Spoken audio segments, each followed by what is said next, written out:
IG saya ingat.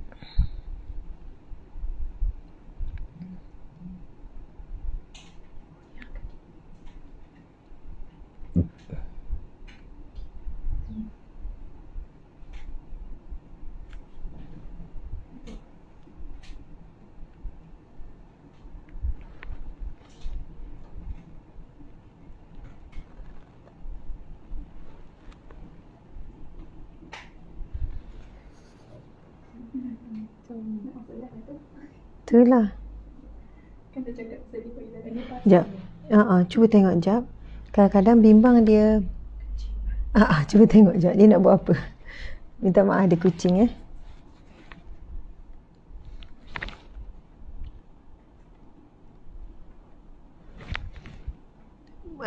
ni lah letak dia dekat luar, lepas tu tutup pintu.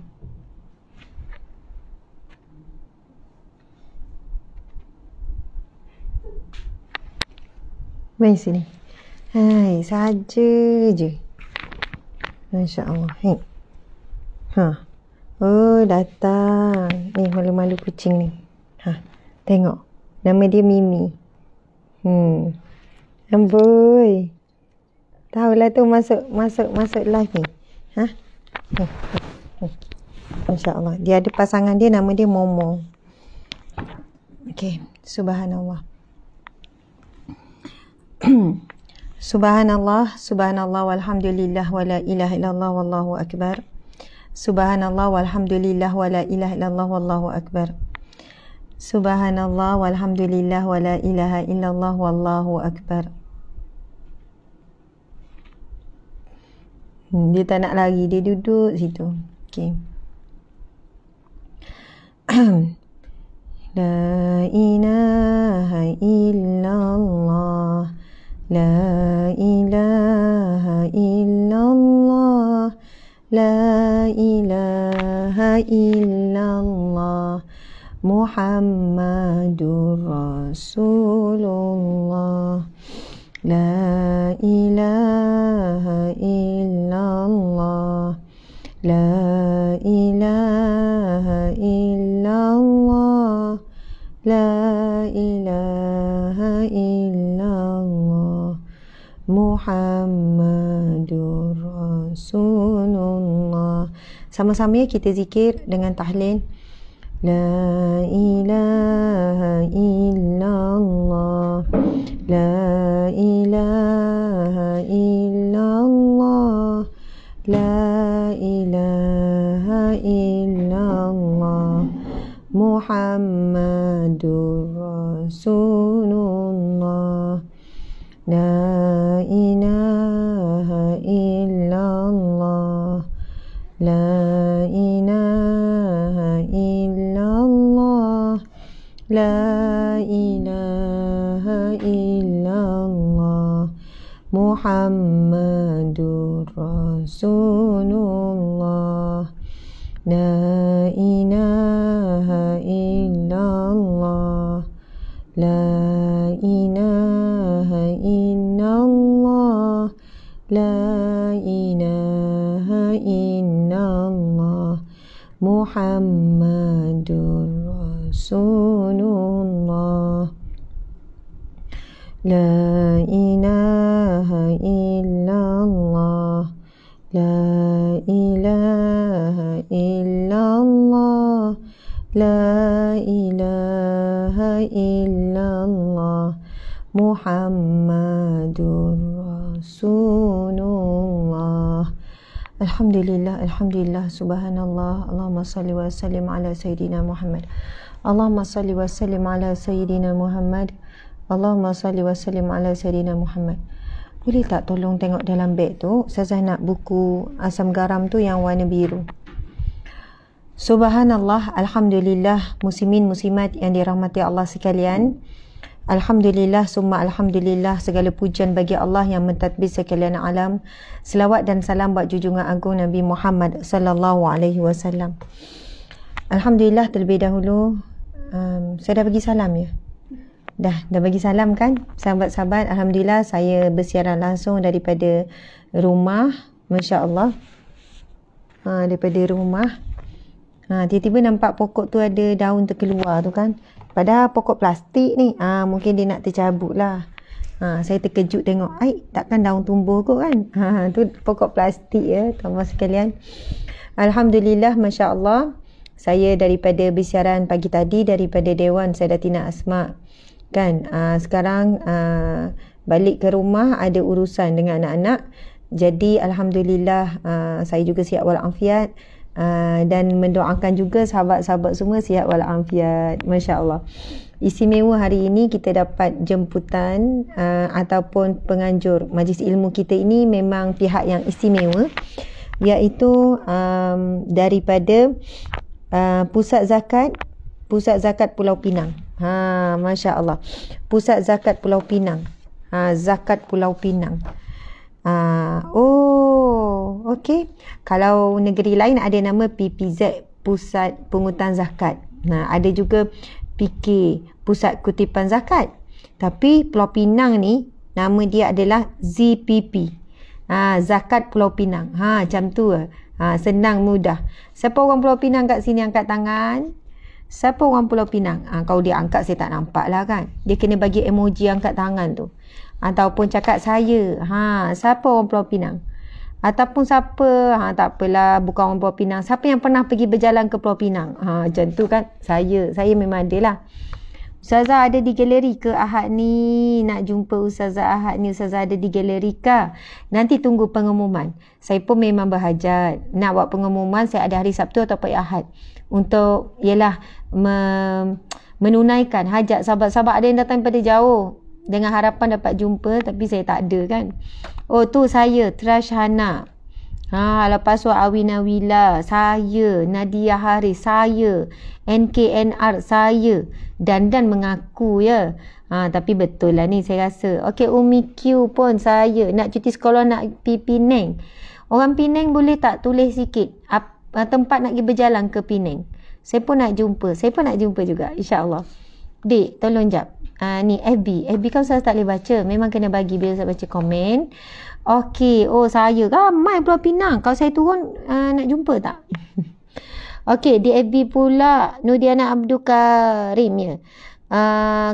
Tu tak habiskan Nudiana Abdul. Saya orang Penang. Aznim Haryani, alhamdulillah. Mira pun ngaku dia orang Penang. Hayati Ibrahim, alhamdulillah. Mana lagi komen di FB? Saya nak baca tapi tak bergerak komen ni. Itulah kan. Okey. Saya orang Ipoh. Okey, baiklah. Walaupun bukan orang Penang nak ngaku ni orang Ipoh. Saya dari Pulau Pinang, Siti Zawiyah. Mariam Syabini. Jadi tak kisahlah orang mana, orang Singapura. Kan Halimah Hamdan selalu hadir ni. Sabar, Umi. Saya pernah jalan-jalan Pulau Pinang. Okey, boleh claim semua. Hari ini penganjur kita adalah Zakat Pulau Pinang. Ada beberapa orang kawan-kawan ni, sahabat ni. Ada sahabat baik. Ada Kak Mum di sana. Ustazah Mumtazah. Baik sangat. Ada beberapa orang lagi lah sahabat-sahabat di Penang ni. Saya tunggu Ustazah ke Singapura. Ya, Cik Sumiati, saya memang nak sangat turun. Pernah dah aturkan dulu, hampir dah pergi. Kemudian, ialah PKP. Saya Ustazah rindu nak balik Penang. Sekarang duduk kat Ipoh. Hadif Dila kata, boleh tak? Orang Penang tulis je. Orang Indonesia. Ada Indonesia. Boredom. Nak baca pun. Rashidah salam daripada USA. Kalau USJ dekat kan? USA dia. Jemputlah saya ceramah kat USA. Nak pergi juga USA ni. Kan? Suri Safiah, Labuan. Okey. Apa istimewa Penang? Boleh tak tulis? Saya sebenarnya daripada kecil mak ayah memang selalu bawa pergi berjalan ke Penang. Daripada sekolah rendah, kan cuti sekolah, bawa pergi jalan, pergi ke Penang. Kan ada replika taman apa tu? Ada replika Jambatan Pulau Pinang. Boleh tak tulis apa keistimewaan Pulau Pinang? Sebab kadang-kadang dah pergi berapa kali dah tak tahu dah nak pergi mana. Sebenarnya mungkin kami lah yang tak tahu. Banyak je tempat nak berjalan Pulau Pinang kan? Saya dari Kelantan. Okey, tahu dia dari Kelantan. Daripada Brunei, Makasih. Ni Boleh tak tulis? Saya betul-betul nak tahu ni, Ustazah, saya orang Penang. Ya, kita tahu 3 permataku orang Penang. Raja Nazrin, Penang ada nasi kandak. Tiba-tiba masuk dia. Itu staff tu. Okey, nasi kandak. Baiklah. Nasi kandak yelah, kita boleh jumpa juga bukan Penang. Cuba dari Cyberjaya, ya. Nasi kandak, mi sotong terbaik. Tempat jalan bukan makanan. Yang komen makanan mesti suka makan ni. Kan kita faham dah tu. Memang Ustaz Raja Nazrin kita dah faham. Okey, boleh tak tulis? Escape Theme Park. Oh, Penang Escape Theme Park. Oh, boleh pergi tu. Oh, macam aktiviti lasak, ada panjat-panjat. Jom. Oh, suka main panjat gitu. Okey, lagi-lagi. Pasembok. Okey, makanan lagi dia komen. Saya nak cari satu ni. Oh, ada museum coklat. Oh, ada museum coklat. Bukit Bendera, nasi kandak, Pasembok, Padang Kuala Pinang, Aman, Pulau Jerejak. Okey. Pi Bukit Bendera. Ya, Bukit Bendera tu ada apa? Bunga-bunga Tinggi kan? Oh, okey. Bukit Bendera lagi. Oh, Taman Rama-Rama.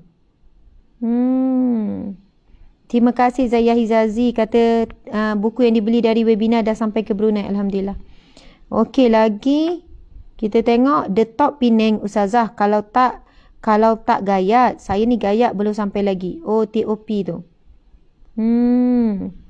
Satu lagi saya nak tengok. Pulau Jerejak. Okey, Escape ATV, balik pulau, Muzium Perang. Oh, Kamera Highland betul lah. Okey dah. Cukup. Banyak dah ya. Banyak tempat. Bukit ada train. Bukit Bendera ada train. Oh, banyak tempat berjalannya kat Bukit Bendera. Ada train macam tu. Hebat. Oh, kena bawa ni budak-budak ni. Nanti kita bawa. Lah tak sampai Bukit Bendera. Kenapa? Selama ni pergi mana Penang? Okey, kita pergi Bukit Bendera. Pasu Pantai Batu Ferenggi pun lawa. Taman Rama-Rama, okey. Penang Street Art. Museum Wonder Food Penang. Banyak sebenarnya. Cuma tak meneroka. Masjid Kapitan Keling. Ya, masjid ni memang cantik. Pernah pergi. Taman Rempah Tropika. Oh, banyak jugalah ya. Taman Botani. Okey, insya-Allah. Terima kasih kepada Zakat Pulau Pinang. InsyaAllah marilah sama-sama kita berjalan ke Pulau Pinang. Cuma kan saya pernah rasa macam ni. Berat tak pulau ni ya? Sebab kan bangunan kan tinggi-tinggi. Berat tak pulau ni ya? Macam tu mari terlintas kat hati. Bangunan pun tinggi-tinggi, pun padat ni, berat tak? Tapi hebat ciptaan Allah. Allah ciptakan sangat hebat. Malaysia pun kalau ikutkan pulau yang besar, ibarat macam itulah. Keliling pun memang laut kan? Laut keliling tapi adalah bersambung dengan Thailand dan sebagainya. InsyaAllah Allah berkati bumi Pulau Pinang. Terima kasih kepada Zakat Pulau Pinang, Encik Amran bin Hazali, CEO ataupun Ketua Pegawai Eksekutif ZPP. Ustaz Haji Omar Khalid bin Ibrahim, Pengurus Besar Jabatan Operasi Kutipan ZPP. Ustaz Haji Azhari bin Ahmad, Pengurus Bahagian Dakwah Am ZPP. Oh, gitu sebutan dia, Z. Betul lah kan? Bahagian pengurusan dan kaki tangan Zakat Pulau Pinang, muslimin-muslimat yang dikasihi sekalian. Masya Allah. Tajuk kita hari ini ialah Tuhan terimalah taubatku. Tuhan terimalah taubatku. Tuliskan tajuk kita tuan-tuan sekalian. Sebelum pergi berjalan Pulau Pinang, kita bertaubat dululah. Masya Allah. InsyaAllah ada rezeki ni, kita nak pergi jalan-jalan ni. Saya pun duk fikir ni, nak bawa anak pergi jalan mana lah kan. Berjalan tu bukan saja-saja membesarkan Allah dalam perjalanan kan. Bila tengok keindahan alam tu, kita memuji Allah. Lepas tu boleh belajar praktis solat jamak, solat qasar. Bagaimana kita didik anak supaya sentiasa menjaga solat dalam apa juga keadaan. Lepas tu seronok kalau berjalan ni, kita pilih sebanyak mungkin masjid untuk kita jejak. Kan ni solat masjid mana, ni masjid mana. Janganlah pula kalau tempat berjalan kita nak pergi tempat terbaik tapi tak sampai masjid tempat tu. Dah kita pergi melancong situ, carilah masjid. Supaya adalah jejak yang kita tinggalkan. Bekas-bekas, kesan-kesan. Cuba cari hadis tu. antara bekas ataupun kesan yang Allah cintai. Bekas air mata, kemudian bekas amal soleh. Maksudnya amal soleh ni kalau kita buat ada bekas dia, cuma tak nampak je. Jadi bila kita melancong luar negara ke dalam negara ke, kalau boleh tinggalkanlah bekas tapak kaki kita di rumah-rumah Allah. Masya Allah. Okey. Okey, tulis tajuk. Tajuk Tuhan terimalah taubatku.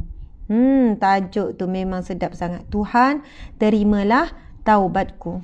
Okey, masa kita dah tak lama, tinggal lebih kurang 40 minit saja, 11.30 habis. Bismillah.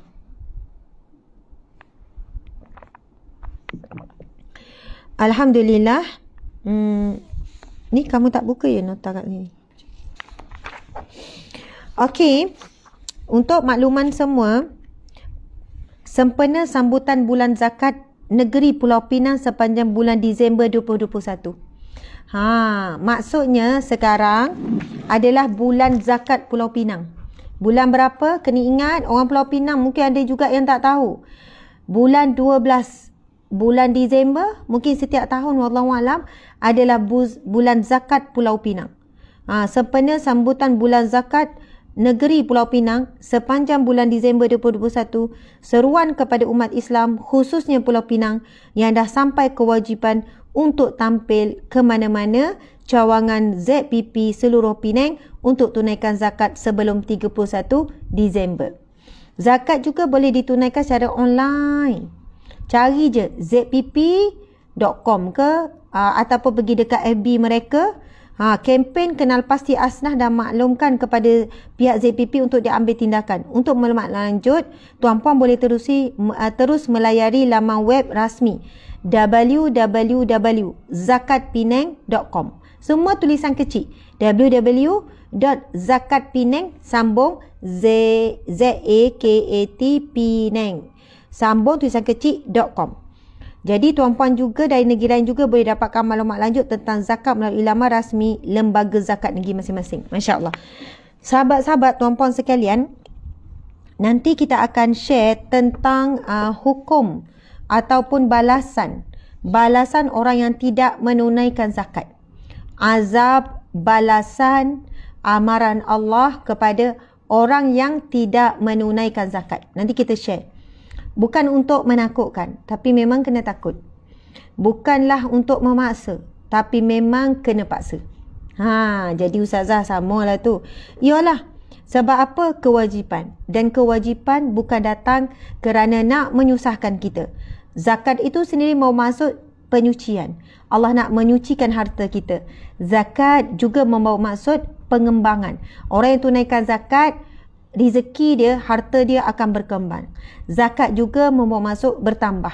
Akan bertambah-tambah rezeki kita, melimpah ruah apabila kita membayar zakat. Saya kalau nak cakap pasal zakat ni sebab dah banyak juga pusat zakat ni jemput, memang ia adalah satu perkara yang umat Islam kalau tak buat rugi dunia akhirat. Akhirat tu kita fahamlah sebab berdosa besar tak bayar zakat. Tetapi dunia pun rugi. Kalau dia meniaga, kalau dia bayar zakat sebagai peniaga, dia akan bertambah maju. Kalau dia kerja makan gaji sekalipun, sebenarnya jika dia bayar zakat, sebenarnya pekerjaan dia walaupun gaji tu sama, walaupun kalau ikutkan gaji bulanan tu tak adalah bertambah sebab dia bayar zakat, tetapi Allah akan jadikan keberkatan kepada rezeki dia, kepada pendapatan dia. Kalau bulan sebelum ni rasa tak cukup je selalu, Allah berikan kecukupan. Bagaimana Allah beri kecukupan dalam keadaan tidak bertambahnya keuangan? Tuan-puan sekalian, boleh jadi ia datang dalam bentuk ahli keluarga pun tak sakit. Dalam bentuk apa kita dah dihilangkan oleh Allah kehendak-kehendak yang menyebabkan kita tak cukup. Jadi sahabat-sahabat dimati Allah sekalian, jadi Pulau Pinang telah isytiharkan bulan 12 adalah bulan zakat. Jadi bolehlah menunaikan zakat. Tunaikanlah zakat sebelum 31 Disember. Sebelum hujung tahun, setahun sekali kita bayar zakat kan. Kalaulah kita tak boleh nak bayar setahun sekali, kita bayarlah pada setiap bulan, macam kita potong tu. Kalau nak bayar saya tunggu setahun, kita rasa berat, rasa tinggi kan. Baiklah, muslimin muslimat dimati Allah sekalian, tajuk kita ialah Tuhanku terimalah taubatku. Tuhan, terimalah taubatku. Allahu Akbar. Sahabat-sahabat yang dirahmati Allah sekalian, tadi kan saya ada kuliah Riyadhus Shalihin pagi tadi. Selesai kuliah, alhamdulillah, saya dengan suami dipanggil oleh seorang hamba Allah. Hamba Allah ni, pasangan ni sangatlah istimewa. Masa saya buka galeri di Terengganu, mereka ni dengan anak-anak turun daripada Negeri Sembilan. Saya tak sebutlah daerah mana. Daripada Negeri Sembilan. Hukum azab orang tak bayar zakat, dik. Adik tak faham tadi? Kamu kan kau tak faham, kena bagi tahu belakang. Okey, bila ustazah bagi. Okey, sahabat-sahabat di mata Allah sekalian, habis kuliah tadi datanglah pasangan suami isteri, anak-anak tunggu dalam kereta. Dia memang ikutilah kuliah daripada awal. Dia daripada Negeri Sembilan juga. Masa saya buka galeri tu, saya tanya, macam mana boleh datang daripada Negeri Sembilan, sedangkan saya memang duduk Negeri Sembilan. Kenapa tak datang dekat je? Dia kata sebab dah datang berapa kali galeri ustazah di Negeri Sembilan dan saya tak tahu bila ustazah ada. Jadi bila saya tengok pengumuman ustazah akan berada di Terengganu kan, di pembukaan galeri, jadi kami datang. Dan tak tahu macam mana, masa di Terengganu tu pun hati kami memang dah tersentuh dengan pasangan ni. Siap suami saya bagi hadiah kurta kan. Saya tengok, ya Allah, pasangan ni macam ada something, ada sesuatu. Bukan sebab datang daripada jauh tu, sebab ada juga yang datang daripada jauh. Perak, Penang pun ada, Kedah kan. Datang, saya kata datang kenapa? Memang nak jumpa ustazah, lagi jauh. Saya kata alhamdulillah, moga Allah redalah musafir dan pertemuan kita, kasih sayang terbina ni.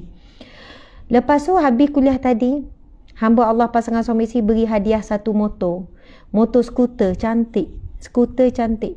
Mungkin harga dah 8,000 ke 7,000, saya pun tak tahulah berapa harga motor sebab tak biasa beli. Lepas tu kan, saya terus meniti air mata, bukan sebab motor tu.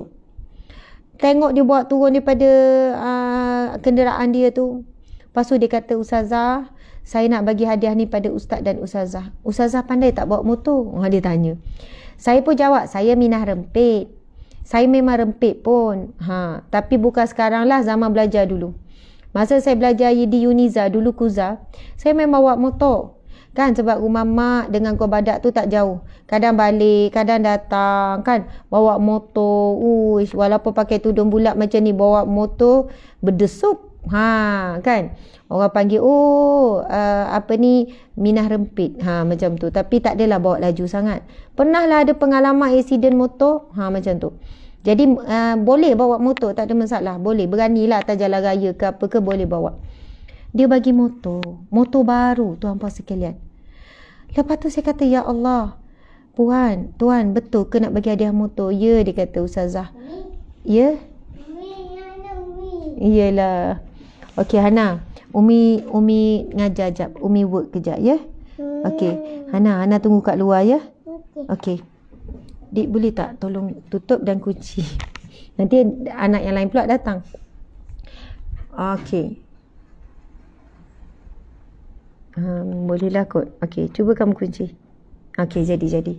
Okey, subhanallah.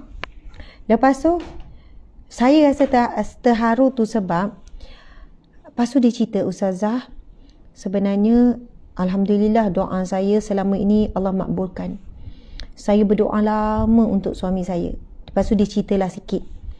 Dan alhamdulillah suami saya berubah 100%, 360 darjah, berubah yang sangat banyak. Mereka ni memang ada perniagaan kedai motor. Lepas tu PKP Allah uji, tak boleh buka. Tak boleh buka tu, tahu perniagaan jatuh. Lepas tu dalam tempoh itulah alhamdulillah, bila kedai tak buka apa, suami ni mula dengan ceramah. Dia kata ceramah ustazah dengan ceramah Ustaz Wadi Anwar. Jadi dia kata memang dia nekat untuk hadiahkan motor ni untuk ustazah dan juga Ustaz Wadi Anwar. Dia sebutkan macam tu lah. Lepas ni nak pergi Kedah, nak pergi hantar motor baru cantik. Lepas tu dia kata, ustazah doakanlah kami. Si suami ni kata, ya Allah ustazah, saya sebenarnya terhutang budi kan, rasa saya kata saya tak ada apa-apa, saya perantaraan saja. Dia kata banyak dapat ilmu, perubahan, kesedaran. Sekarang saya nak mula tinggalkan dunia ni. Saya doakan encik dapat dua-dua, dunia dan juga akhirat. Lepas tu siap menangis. Suami ni siap menangis. Saya banyak leka, saya banyak lalai ustazah. Pasal solat, pasal itu, pasal ni ustazah. Saya nak bertaubat, saya nak kembali kepada Allah. Jadi buat masa ni saya nak tutup semua perniagaan. Saya nak tinggalkan dunia sebelum saya meninggal dunia. Saya nak belajar, saya nak menuntut ilmu. Subhanallah, saya kata, kita doakanlah. Saya doa, sama-sama berdoa. Lepas tu saya jumpa isteri dia. Saya kata, sekarang ni survive macam mana? Dia kata, ustazah, saya pun tak boleh nak fikir apa lagi. Sebab suami saya dah nekat. Dia nak berhenti dulu apa yang dibuat sekarang. Kan, sebab nak cari ilmu, nak perbaiki diri, nak bertaubat, nak kembali kepada Allah. Sebab kalau berniaga balik, masa tu memang tak ada ustazah. Kan siang hari dah penat, malam tidur. Jadi sekarang suami nak fokus dulu kepada proses untuk bersihkan diri, taubat dan sebagainya. Lepas tu macam mana dengan sumber pendapatan? Saya tengah fikir, saya kata macam ni. Buat solat istikharah. Sebab belum ada punca sumber-sumber pendapatan. Nekat sungguh ni. Dia kata motor-motor yang ada semua suami dia nak infak. Nak cari lagi penceramah, pendakwah ataupun NGO untuk infak. Subhanallah, saya kata macam ni, buat solat istikharah. Lepas tu ulanglah doa wa ufawwidu amri ilallah. Kemudian ulanglah doa ashabul kahfi. Rabbana atina min ladunka rahmah. Wahai Tuhan kami, berilah daripada sisi kami rahmatmu. Kurniakanlah, atina, kurniakanlah, min ladunka, daripada sisimu, rahmat. Rahmat ni pertolongan, kan, bantuan. Wahayyi lana, dan sempurnakanlah bagi kami, min amrina, dalam urusan kami, rasyada. Wahayyi lana min amrina rasyada, dan sempurnakanlah urusan kami dengan sempurna, dengan sebaiknya, dengan petunjuk. Rasyada, petunjuk yang jelas. Itu adalah ayat Al-Quran surah Al-Kahfi ayat yang ke-10. Itu doa ashabul kahfi. Boleh cari ayat yang ke-10 surah Al-Kahfi. Siapa yang sedang mencari arah tujuan hidup, barang siapa yang sedang berhijrah. Dia kata, ustazah, suami saya nekat nak hijrah, tutup perniagaan. Sedangkan perniagaan sebenarnya memang boleh pulih, perniagaan ni pun maju. Tapi dia kata kerana perniagaan tu membuatkan dia lalai, kan, lalai dari sudut solat, dari sudut banyak perkara, dan dia jadi terhalang untuk dia menuntut ilmu, perbaiki diri. Jadi dia nekat. Tapi sekarang kami sedang mencari apakah sumber rezeki. Ada anak-anak, tuan-puan sekalian, comel-comel, baik-baik anaknya. Jadi kami pun fikir ni, tapi tak tahu lagi nak buat apa. Tak ada sumber pendapatan. Saya lagi menangis. Saya kata, ya Allah, kamu berdua ni buat keputusan dalam keadaan bukan ada. Dan kamu memberi hadiah motor yang mahal ni dalam keadaan kamu sendiri memerlukan duit. Dia kata, betul ustazah, kalau jual dapat duit juga ni. Dalam 8,000, ada sekarang ni baki 4 buah. 4 kali 8 tak ke 32,000. 32,000 tu apa sekian, bukan sikit. Tapi dia kata, tapi suami saya dah nekat. Mana baki motor ni semua dia nak infak. Ustazah, lepas tu Ustaz Wadi, lepas tu saya tak tahu lagi lah, 2 lagi nak bagi pada siapa. Yang mana-mana yang dia rasa dia terhutang budi belajar dari ilmu. Saya kata, ya Allah, Allahu Akbar. Dia kata memang kami akan ikhtiar juga rezeki, mesti kena kerja juga. Dia faham, cuma dia tak tahu nak buat apa. Saya kata buat solat sunat istikharah 2 rakaat, minta petunjuk daripada Allah. Mudah-mudahan apa jalan rezeki Allah buka selepas ini, jalan rezeki itu tidak menghalang untuk solat 5 waktu berjemaah di masjid. Sebab suami dia nak solat berjemaah di masjid, macam itulah. Kemudian tidak menghalang untuk menuntut ilmu. Kemudian tidak menghalang untuk melakukan amal-amal soleh, amal-amal sunat. Amalan sunat dan sebagainya. Dia kata, seronok ustazah. Adalah benda yang dia cerita yang dia kata selama ni saya berdoa, menangis depan Allah tentang suami. Dan ya Allah, apa pun keputusan dia, walaupun dia nak tutup perniagaan, walaupun dia nak agihkan motor secara percuma, saya sokong, saya redha ustazah. Walaupun kami sedang memerlukan keuangan. Sebab yakin rezeki Allah akan buka, Allah akan limpahkan bagi orang yang bertakwa, orang yang yakin. Masya Allah, muslimin muslimat di mata Allah sekalian. Ini bukan keputusan yang mudah. Saya kata keputusan yang kalian buat ni bukan mudah. Sebab orang boleh buat keputusan ini ketika dah ada simpanan, dah ada duit banyak, dah ada kukuh. Tetapi buat keputusan ni dalam keadaan situasi yang sekarang, dan insya-Allah mendoakan supaya Allah permudahkan. Macam itulah. Jadi sahabat-sahabat di mata Allah sekalian, itu saya cerita tentang taubat seorang hamba. Bila nekat bertaubat, datang cahaya dalam hati, datang penyesalan dengan masa yang lalu. Sebab dia kata, Ustaz, saya tak tahu berapa lama lagi masa saya. Saya nak bertaubat sungguh-sungguh. Saya betul-betul nak buat persiapan untuk saya berpindah ke alam barzah. Macam itulah ayat dia tu yang dia nekat tu. Saya pernah juga jumpa taubat seorang hamba sebagai pengurus besar sebuah bank. Dia kata dulu masa kerja memang sibuk sangat. Semayang hujung waktu. Dan kalau meeting kan melibatkan pihak-pihak luar, tinggal solat. Macam-macam lah. Dia nekat tinggalkan pangkat dan gaji yang besar. Gaji dah RM10,000. Berhenti kerja sebagai pemandu teksi. Saya jumpa pemuda ni, lelaki ni. Masa tu saya naik teksi, saya turun naik komuter, turun ke KL. Masa ni zaman saya kerja dulu. Kemudian daripada komuter tu, saya pergi ke tempat kursus naik teksi. Kalau tak ada kan saya jumpa, saya naik teksi ni. Saya suka borak, saya dengan kawan lah, ada teman. Bila borak-borak, lepas tu kan orang tu boleh speaking. Saya macam borak-borak, dia mungkin dah terbiasa speaking, jadi dia speaking. Saya kata, Encik hebat Encik speaking. Encik belajar mana? Macam tu lah kan. Sebab kita pelik, kenapa jadi hebat speaking. Saya ingatkan mungkin dia selalu bawa pelancong ke kan. Lepas tu dia cerita, dia kata, Puan, masa ni saya bukan jadi penceramah macam sekarang lah. Jadi orang, dia pun tak kenal lah saya kan. Dia kata, Puan, dulu saya kerja bank. Oh, tuan kerja apa bank? Lepas tu kenapa ni? Dia bukanlah nak cerita, tapi bila tanya-tanya tu kan dia cerita, saya ni macam orang nombor 1 ke nombor 2, orang tinggi jugalah pangkat. Dia sebut bank ni bank glamour, antara yang paling glamour lah. Tak naklah sebut bank apa ya. Kehidupan saya sangat mewah. Rumah besar, kereta mewah, selesa, ada pemandu datang ambil. Isteri saya sukalah kehidupan macam tu, anak-anak pun suka. Dan bila Allah berikan saya hidayah, Allah beri saya kesedaran. Dah banyak saya jumpa orang yang dapat kesedaran bila dengar ceramah, bila dengar kuliah. Allah beri petunjuk tu, Allah beri perasaan tu. Dia kata, lepas tu saya rasa hidup saya kosong. Walaupun saya ada semua, mula rasa kosong. Dan saya nak isi kekosongan tu, saya hadir majlis ilmu dan saya dapat rasa kemanisan tu.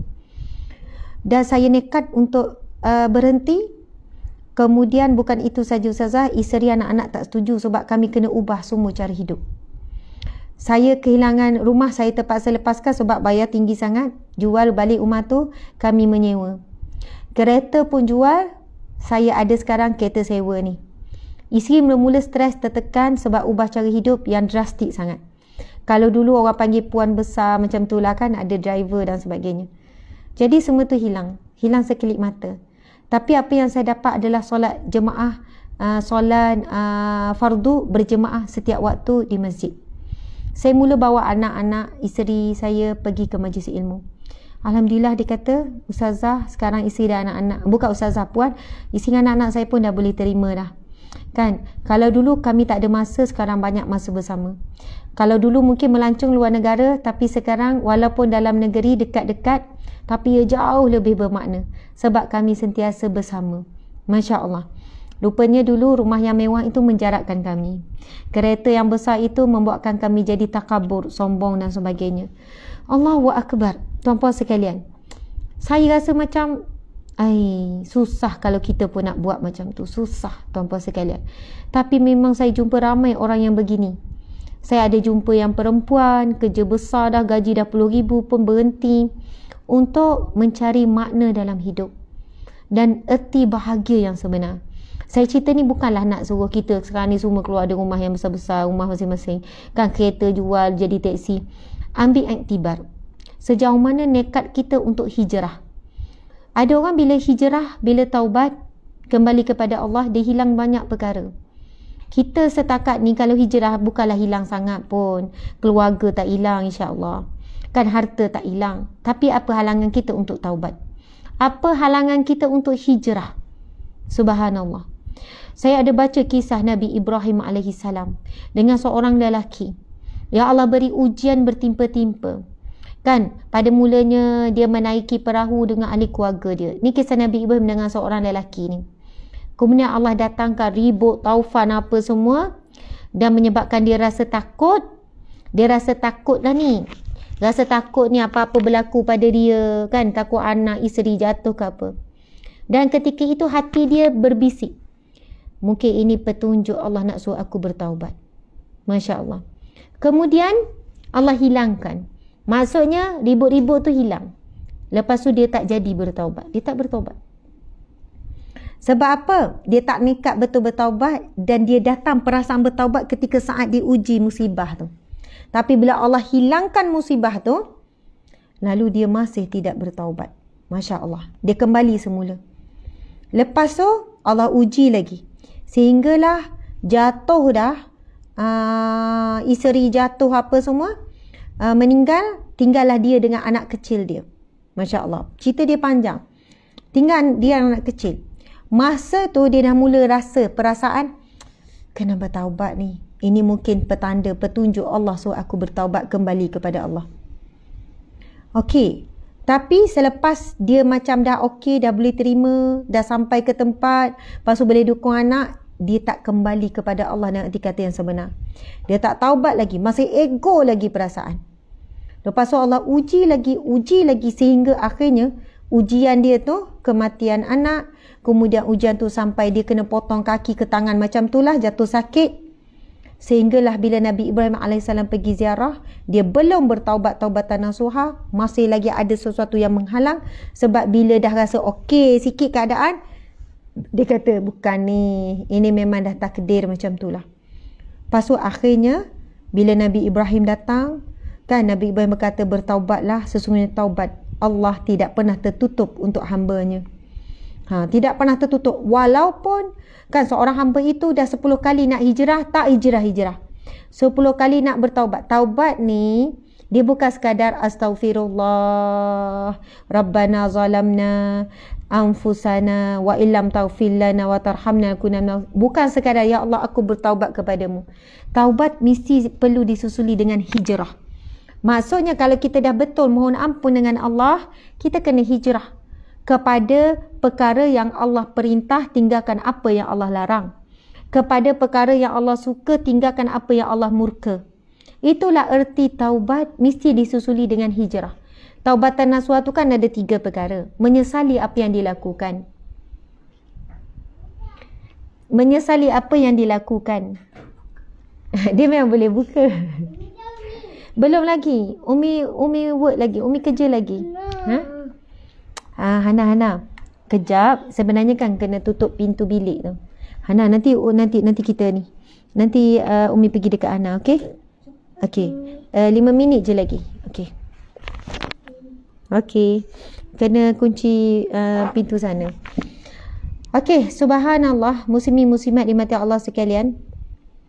Ujian-ujian yang datang dalam hidup kita kan silih berganti.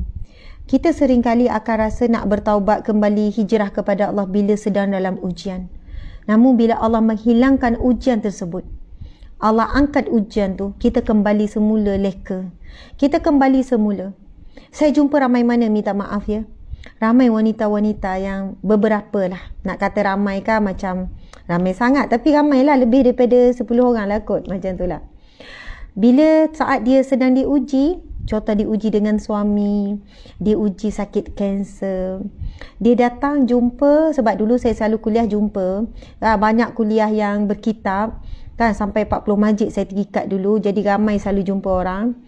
Dia datang kuliah, kan, dia datang, lepas tu pakaian dia bagus, tutup aurat. Dia kata, Ustazah, ujian yang Allah bagi ni rahmat. Kan, saya dapat hidayah, saya berubah, saya tahu ini rahmat daripada Allah. Mudah-mudahan Allah bantu saya hadapi ujian ni. Saya kata, insya-Allah puan ikhlas dengan Allah.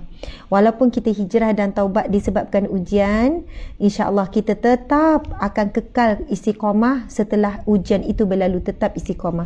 Macam itulah kan. Lepas tu tak lama tu, masya-Allah, tak nampak dah dalam kuliah. Saya pun bertembung lah dekat luar, mungkin shopping komplek ke kedai makan. Pakaiannya berubah semula. Pakai seluar agak ketat, pakai blouse, pakai tudung yang singkat nampak dada. Lepas tu dia macam malu-malu. Ustazah, lama tak jumpa ya. Macam mana puan sekarang? Alhamdulillah Ustazah. Suami dah balik semula. Contoh kan. Alhamdulillah Ustazah, Allah gantikan perniagaan yang lingkup. Ingat tak dulu saya cerita? Dengan rezeki yang melimpah ruah berganda-ganda. Ayat ni. Saya kata Alhamdulillah, syukur, subhanallah. Tapi dalam hati saya kan, ya Allah sayangnya, sebab dia tidak kekal istiqamah saat dalam ujian. Sebab itu tuan-puan sekalian, bila Allah uji sebenarnya panggilan kasih sayang untuk kita kembali. Tapi jika kita kembali semula, kufur dengan nikmat Allah, janganlah kita bukan nak menakutkan. Soalannya bersedialah dengan ujian yang lebih berat. Bukan sebab Allah nak balas dendam, tak. Bukan kerana Allah nak tunjuk kuasa dia. Masa susah cari. Tapi bila dah senang lupa semula, Allah beri ujian lebih berat. Bukan sebab Allah benci pada kita, tetapi untuk kita kembali dengan lebih lama. Mungkin ujian hari itu, bila Allah selesaikan, ialah dah taubat, dah hijrah. Bila Allah dah selesaikan, kita boleh bertahan sebulan mungkin. 2 bulan. Lepas tu, kembali semula kehidupan yang seronok, gembira, bahagia. Kembali semula dengan kekawan, dengan ruang lingkup yang sama. Lalai balik. Mudah-mudahan dengan Allah timpakan ujian yang jauh lebih berat, bertahan lama sikitlah kesan dia, maka bertahan lama sikit istiqamah kepada hijrah dan taubat. Tuan-puan sekalian, tapi sampai bila? Sampai bila kita nak kembali semula? Jadi tuan-puan dan mata Allah sekalian, memang Allah tidak pernah menutup pintu taubat hambanya. Walaupun 10 kali dia kembali kepada amalan-amalan maksiat. Walaupun 100 kali sekalipun, pintu taubat tidak pernah ditutup oleh Allah. Allah ya Tawwab, yang maha menerima taubat. Tetapi kita kena ingat, apa yang kita bimbang, kita mati dalam keadaan maksiat ataupun lalai. Kita bukan mati ketika bertaubat. Sebab itu kita kena cuba sustain, kita cuba bertahan, kita cuba istiqamah dalam fasa taubat, dalam fasa hijrah. Janganlah asyik kan berubah mengikut keadaan. Masya Allah, alhamdulillah. Okey, sahabat-sahabat dimati Allah sekalian. Dari sudut bahasa pun, taubat itu maksud apa Ustazah? Taubat. Bahasa Melayu pun kita sebut taubat. Asal perkataan bahasa Arab, yatubu taubata. Kan? Maksudnya adalah kembali ataupun pulang. Yatubu bermaksud kembali ataupun pulang. Jadi taubat membawa maksud, Imam Al-Ghazali mendefinisikan taubat pembersihan dan penyucian hati daripada dosa, ataupun kita kembali dan pulang kepada Allah Subhanahu Wa Taala sebelum kita kembali dan pulang dalam erti kata mati. Mati tuan-puan sekalian, nyawa dah dekat halkum, kita nak bertaubat masa tu sudah terlambat. Taubat, nyawa dah sampai halkum, tidak diterima oleh Allah Subhanahu Wa Taala. Cuba cari taubat tu. Dan boleh tak cari hadis Nabi yang berkenaan dengan taubat Fir'aun. Cari taubat Fir'aun. Mungkin ramai yang tak tahu. Oh, Fir'aun pernah bertaubat. Ya, Fir'aun pernah bertaubat. Dan bilakah Fir'aun ni bertaubat? Dan adakah taubat Fir'aun diterima oleh Allah? Nanti kita tengok. Ada hadis Nabi tentang taubat Fir'aun. Hadis yang menggantikan zakat ni yang nak tengok ke? Lepas ni. Dekat penutup. Subhanallah. Muslimin muslimat dimati Allah sekalian. Surah Al-Qasas ayat yang ke-38. Masya Allah. Ini mufti wilayah persekutuan. Adakah Fir'aun sempat bertaubat sebelum kematiannya? Sempat tak Fir'aun bertaubat? Fir'aun ni sejahat-jahat manusia lah. Antara sejahat-jahat manusia. Sebab apa? Sebab dia mengaku Tuhan. Dan dia zalim dengan rakyat dia. Dia kerah tenaga rakyatnya untuk bina empire dia. Siapa yang tak sembah dia akan dibunuh, akan direjam, akan diazab, seksa sampai mati. Isteri yang dia sayang Asiyah pun dia azab, dia seksa sampai mati. Rakyat dikerah untuk bina piramid, bina istana, tak beri makan, tak beri apa, seksa sampai mati. Memang zalim sungguh Fir'aun ni. Fir'aun sempat tak bertaubat? Okey, jawapannya antara antara kejahatan Fir'aun ini disebut di dalam Al-Quran surah An-Nazi'at ayat ke-24. Faqala ana rabbukumul a'la. Faqala ana rabbukumul a'la. Katanya. Apa kata faqala? Maka dia berkata, akulah Tuhan kamu yang tinggi. Faqala ana rabbukumul a'la. Aku adalah Tuhan kamu yang paling tinggi, yang tinggi. A'la yang tinggi. Fir'aun ni dia ngaku bahawasanya dia Tuhan yang tinggi. Dia perintahkan rakyat dia untuk sembah dia. Selain itu, Fir'aun dengan sifat sombongnya memperolok ajaran yang dibawa oleh Nabi Musa AS untuk menyembah Allah. Oleh sebab itu, Fir'aun memerintahkan Haman untuk membina bangunan yang tinggi supaya dapat melihat Tuhan yang diceritakan oleh Nabi Musa AS, iaitu Allah. Allahu Akbar. Haman adalah satu arkitek yang sangat bijak, dan kebijaksanaan Haman tidak boleh lagi diatasi dengan arkitek pada zaman sekarang. Sebab itu arkitek-arkitek hebat sekarang tak boleh nak menjelaskan bagaimana piramid itu diciptakan. Bagaimana piramid, susunan-susunan piramid tu. Kan duk kaji dari dalam, duk kaji daripada ni, kaji kiri, kanan apa. Arkitek pun tak boleh nak fikir macam mana Haman yang bijak ni boleh cipta ni. Dan ketika itu Fir'aun memerintahkan Haman. Sebab itu kita sebutkan, kuasa bukan satu tanda kejayaan yang sebenar. Kerana Fir'aun binasa kerana kuasa. Kebijaksanaan bukan tanda kejayaan yang hakiki. Sebab Haman yang bijak juga binasa. Kekayaan bukan tanda kejayaan yang hakiki. Sebab Qarun, kekayaan Qarun tidak dapat lagi diatasi oleh manusia hari ini. Masya Allah, Qarun sangat kaya. Sebab apa? Hikmah daripada doa Nabi Muhammad SAW juga. Cuba cari doa Qarun kaitan dengan Nabi Muhammad, subhanallah. Apa yang berlaku? Qarun ni harta dia terlalu banyak sehingga kan anak kunci nak buka gudang dia pun perlu diangkat dengan 3-4 orang lelaki yang gagah perkasa.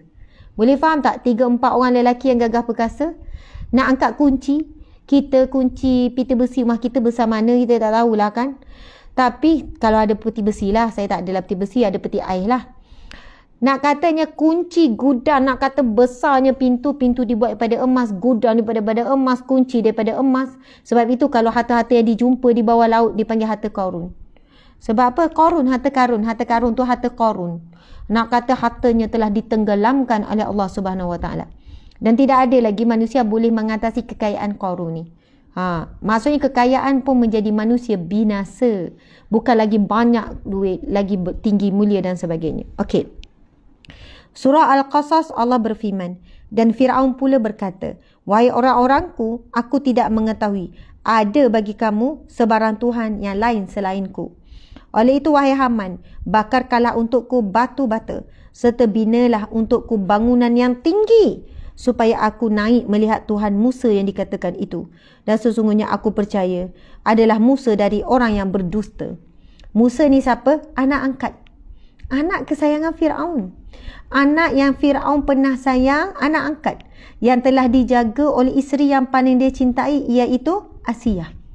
Subhanallah, dalam situasi Fir'aun bunuh anak-anak lelaki, kan kerana ahli nujumnya, kerana ahli nujum lah, kita panggil apa ni? Tukang tiliknya kata Fir'aun akan dimusnahkan oleh seorang lelaki sekian-sekian daripada bani sekian-sekian.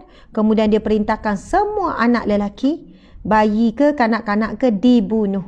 Macam tu. Jadi tuan-puan sekalian, boleh cari. Diperintahkan supaya dibunuh. Tapi Allah takdirkan. Allah beri ilham kepada ibu Nabi Musa untuk menghanyutkan kan anak di dalam bakul, lalu air sungai itu membawa baby kecil yang bernama Musa ini ke istana Fir'aun. Asiyah dengan kebijaksanaan kelembutannya menundukkan Fir'aun, memujuk supaya izinkanlah untuk menjaga baby ni. Kalau fikir logik Fir'aun, takkanlah budak ni yang akan menjatuhkanku satu hari nanti, memusnahkan kerajaanku ini. Sebab anak ini dibesarkan dalam istana Fir'aun. Allah takdirkan itulah Nabi Musa AS, anak angkat Asiyah dan juga Fir'aun. Allahu Akbar. Tafsir surah Yunus ayat 91. Seterusnya, okey, firman Allah Subhanahu Wa Taala. Dan kami bawakan Bani Israel ke seberang Laut Merah. Lalu dikejar oleh Firaun dan tenteranya dengan tujuan melakukan kezaliman dan pencerobohan, sehingga apabila Firaun hampir tenggelam, dia berkata, ini kata-kata Firaun saat akhir nak kematian dia. Allah rakam dalam surah Yunus ayat 90.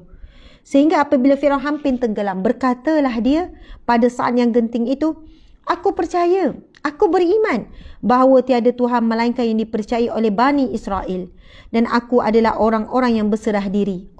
Wa ana minal muslimin. Dia mengaku dia orang Muslim. Muslim ni maksud dia penyerahan diri. Sebab itu kalau kita kata kita orang Islam, kan Muslim bermaksud kita menyerah diri.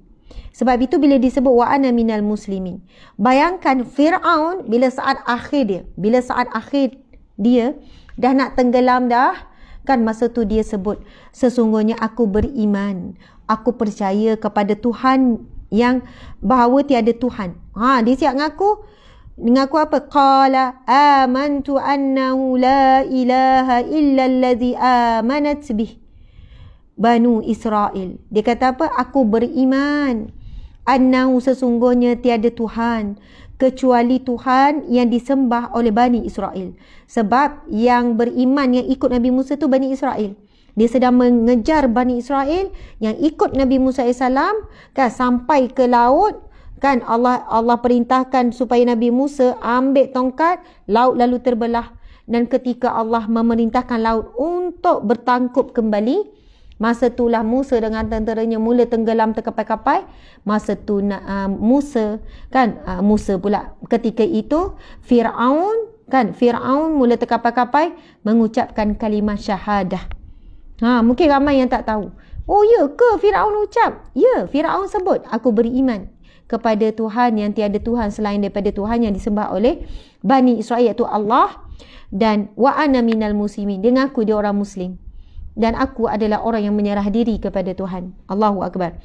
Imam Qurtubi dalam menafsirkan ayat la ilaha illa allazi amantu bihi Banu Israel, Syekh Al-Mari menyebut ketika Firaun menyebut kata-kata taubat, ketika itu telah terputusnya waktu taubatnya itu, kerana ketika ia mengungkapkan keimanan, dirinya berada dalam keadaan tidak dapat berbuat apa-apa.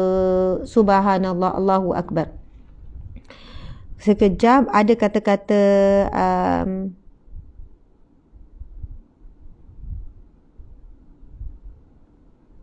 kesimpulan. Okey, hadis Nabi SAW.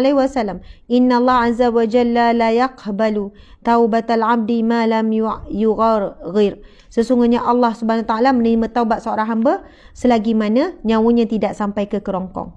Ada satu kata-kata malaikat Jibril. Dalam satu hadis yang lain, sehingga kan, tapi dalam ni tak ada, sehingga kan disebutkan malaikat Jibril tu bila dengar Firaun sebut kalimah syahadah, malaikat Jibril ni bila dengar Firaun mengaku dia muslimin wa ana minal muslimin, dan aku di kalangan orang muslim menyerah diri, kan, bila dengar taubat Firaun ni, malaikat Jibril ni dia punya bimbang tu, malaikat Jibril soalannya ketika itu dia menyatakan betapa bimbangnya, dan malaikat Jibril sangatlah bimbang sekiranya Allah mengampunkan Firaun. Kerana apa?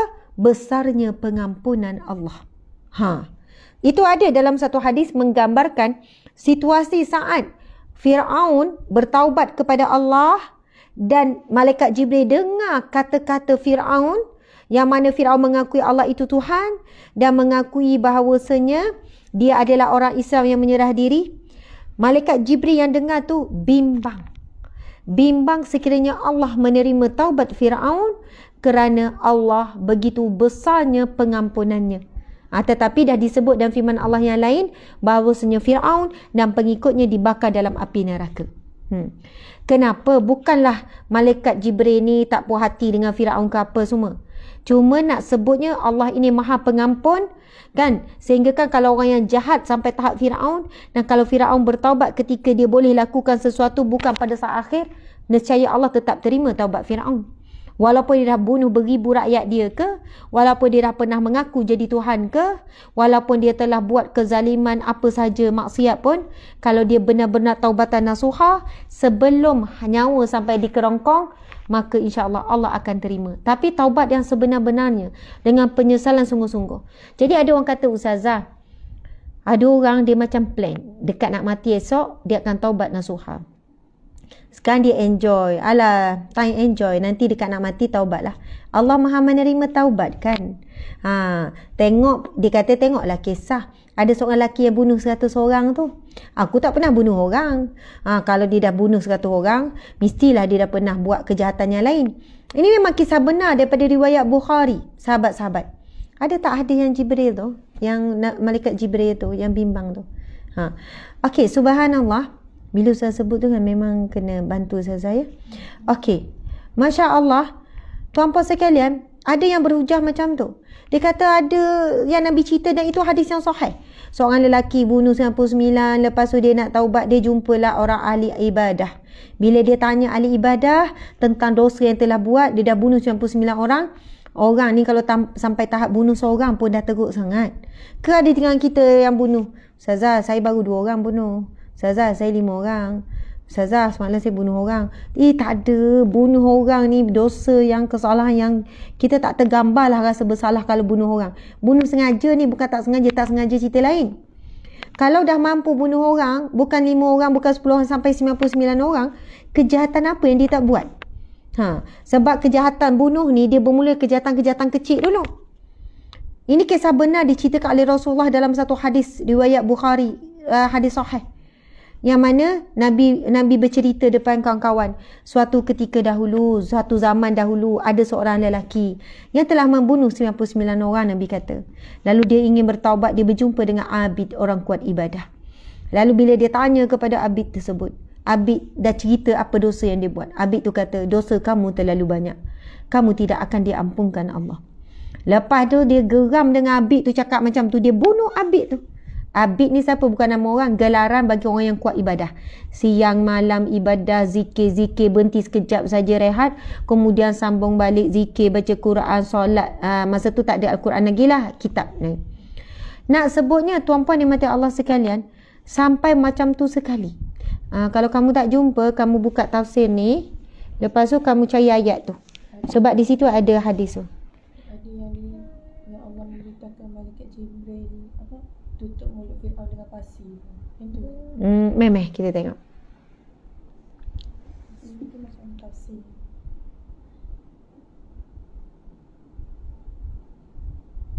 Tafsir Al-Kasyaf. Tak apa, kamu cari ayat tu, dalam tu nanti ada hadis tu. Ayat tadi tu. Ayat tadi, ayat surah yang kita bacakan tadi tu. Tengok sini dik. Ayat tu, lepas tu kamu buka, Ustazah pernah baca dalam Al-Quran tu. Okey, sahabat-sahabat yang minta Allah sekalian. Lepas tu dia pergi bunuh abid tu, orang kuat ibadah tu, dia bunuh. Bayangkan, ya Allah dahsyatnya, dalam nak bertaubat, pergi bunuh pula. Jadi cukuplah 100 orang dia bunuh. Lepas tu dia pergi jumpa alim ulama'. Dia kata dia nak bertaubat. Dia pun cerita dosa apa yang dia buat. Kan dah bunuh 1 orang. Dan orang terakhir adalah abid yang bagi tahu taubatnya tak diterima. Nak taubat tapi sempat lagi bunuh orang. Bukan tak sengaja ni, bunuh sengaja. Allahu Akbar. Kemudian orang alim ni kata, baiklah kalau kamu betul-betul nak bertaubat, kamu kena hijrah. Kamu tak boleh duduk kat kampung kamu, sebab kampung kamu duduk tu ramainya orang-orang yang jahat. Ramai-ramai orang buat maksiat, kamu kena hijrah. Itu yang kata taubat ni perlu disusuli dengan hijrah. Mesti kena ada perubahan. Mesti ada perpindahan. Bukannya hijrah tempat, berpindah. Kadang kita nak bertaubat ni, kita terpaksa tukar lingkungan kita. Tinggal sekejap ke kawan tu. Sebab kawan-kawan tu selalu mengajak dan menggagalkan niat kita nak taubat. Ada yang kata, Ustazah, kalau saya tinggalkan kawan ni, dia orang kata saya sombong. Oh, acah-acah baik. Dah jadi nak jadi baik, nak tinggal. Saya kata, dia kata berdosa tak Ustazah? Dia orang kata saya putus silaturahim sebab dah tak nak berkawan dengan dia orang. Saya jawab macam ni, begini. Kalau kamu betul nak bertaubat dan nak berhijrah, memang kamu kena mengorbankan sesuatu. Sebab apa? Dia kata dia dah cuba taubat tapi dia tetap berkawan, dia kembali semula. Taubat, lepas tu kembali semula. Dia macam buat balik. Ada kan? Surah Yunus ayat 90 kan? Ya. Betul. Yang Firaun sebut tu, la ilaha illa. Mana dik? Wa ana minal muslimin. Betul? Okey, cuba awak cari yang hadis di bawah ni yang ada kaitan yang malaikat Jibril tu. Okey, minta maaf ya gangguan. Okey. Subhanallah, muslimin muslimat. Akhirnya orang alim ni kata begini. Sekarang kamu pergi hijrah ke satu kampung. Okey, saya nak sambung tadi yang orang kata Ustazah, ada orang kata saya putus silaturahim sebab nak berubah apa semua, tak berkawan dah. Oh, kau sekarang kau dah hijrah, tak nak kawan dah dengan kami. Saya kata jangan kecil hati dengan apa yang orang kata dan jangan ambil endah dalam proses taubat ni, hijrah ni. Kita bukan putus kawan. Kita kawan dengan semua orang. Orang bukan Islam pun kita kawan. Kita kawan dengan semua. Tapi bila bersahabat, sahabat itulah yang kita cari. Maksudnya tetap kawan juga tapi tak rapat, tak mesra. Buat masa ni kalau betul-betul nak hijrah, cari lingkungan sahabat-sahabat yang baik. Subhanallah. Nanti besok bila dah kuat, dah istiqamah, hati dah tak goyah, nanti rapat semula dengan kawan-kawan yang lama tu dengan niat untuk mengajak kawan-kawan yang lama tu pun sama-sama hijrah. Faham tak ni? Maksudnya kita bukan putus kawan, tapi kita berhenti untuk menjadi sahabat, kawan rapat. Tak jadi kawan rapat. Untuk sekejap. Jangan tak bertegur langsung, jangan tak berkawan. Tapi pandai-pandailah buat alasan. Contohnya kawan tu, jom hujung minggu ni. Jom lepak, jom pergi round sampai ni. Kan mak motor contohnya. Kan kita dah kawan 2-3 tahun dengan mak motor ni, geng-geng motor ni. Tapi geng motor ni bukan yang Islami. Waktu solat tak berhenti solat. Lepas tu ada pergaulan bebas lah. Laki perempuan yang tak kahwin bonceng motor dan sebagainya. Allahu Akbar, muslimin muslimat. Kita pun mula berhelak. Tak boleh lah, mak tak bagi. Tak boleh lah, bos tak, aku kena kerja lah. Alasan tak boleh. Mungkin dia orang rasa nak marah. Kau ni kan, mentang-mentang nampak sekarang dekat FB pun dah share. Kau bajet bagus ya. Tak adalah, aku biasa je. Tapi betul-betul aku ada kerja ni. Sebenarnya nak mengelak. Nak mengelak ataupun nak mengelakkan. Jadi Ustazah berdosa tak tu? Saya macam tak jujur. Sebenarnya saya tak nak ikut dia orang pergi round-round tu. Sebab memang bercampur dengan maksiat Ustazah. Bila dah berhenti kedai makan, perempuan lelaki duduk rapat-rapat. Saya kata tak berdosa. Sebab dalam fasa taubat, kita nak dekat dengan Allah kembali Allah. Memang ini ujiannya. Dan janganlah rasa, dia orang kecil hati Ustazah. Dia orang kecil hati bila tahu gini. Tak apa manusia kecil hati. Jangan sampai Allah yang jauh hati dengan kita. Jangan sampai Allah menjauhkan dan menjarakkan diri kita dengan kita. Allah menjauhkan dengan diri kita. Kerana apa? Kita ni nak dekat dengan manusia. Nak manusia terima kita. Nak manusia seronok dan suka dengan kita. Jadi tuan-puan dan Allah sekalian, nanti kita dah yakin, kita dah rasa istiqamah, kita dah rasa insya-Allah kita tak akan tergugat lagi. Masa tu kita pergilah round motor lagi. Telefon balik. Kan lepas kita dah kuat ni. Jangan masa baru taubat 2-3 hari ikut. Tak kuat lagi tu. Kan mungkin dah 5-6 bulan kita dah istiqamah solat 5 waktu, dah jaga apa semua. Pakaian pun dah ubah sikit. Kalau sebelum pakai seluar koyak, dah tak koyak, dah koyak pun dah tampung kan. Sebab nak sesuai ke kawan ni. Jadi kita pun masa tu mesej balik. Hujung minggu ni ada pergi mana tak? Ada, jom lah. Nak pergi mana? Nak pergi ke Songkla. Contohlah kan, kadang orang pergi sampai Thailand kan. Nak pergi sini. Aku nak join. Okey, jom. Kawan tu kata, dia nak join kita balik. Okey, tak apa. Tapi bila time waktu solat, kita pula ajak. Boleh tak berhenti sekejap? Kau nak berhenti kat mana? Ada kat masjid depan tu. Korang tunggu kejap tak? 10 minit je aku semayang. Peringkat awal tak ajak lagi kawan-kawan semayang. Diorang pun nunggulah tepi jalan. 10 minit je aku semayang jap. Masya Allah. Lepas tu berhenti makan pula. Contoh kan berhenti makan. Lepas tu kawan kata, engkau semayang apa cepat sangat? Lepas tu bila waktu asar tak berhenti. Engkau bukan nak berhenti ke? Engkau tak solat ke? Kalau kita musafir, kita boleh gabung lah. Senang je. 2 rakaat. Zohor jadi 2. Boleh pendek-pendek? Boleh. Asar jadi 2. Lepas tu tak payah dah semayang asar? Tak payah. Nampak tak dakwah sedang berlaku? Lepas tu bila time makan, kita pun cari tempat yang jauh daripada daripada grup perempuan bercampur-campur. Lama-lama dia orang kata, kau kenapa jauh? Tak apalah, korang duduk lah. Kan cakap-cakap, cara mak motor cakap, takkan saya awak pula kan. Tak apalah, korang duduk. Aku korang selesa sikit.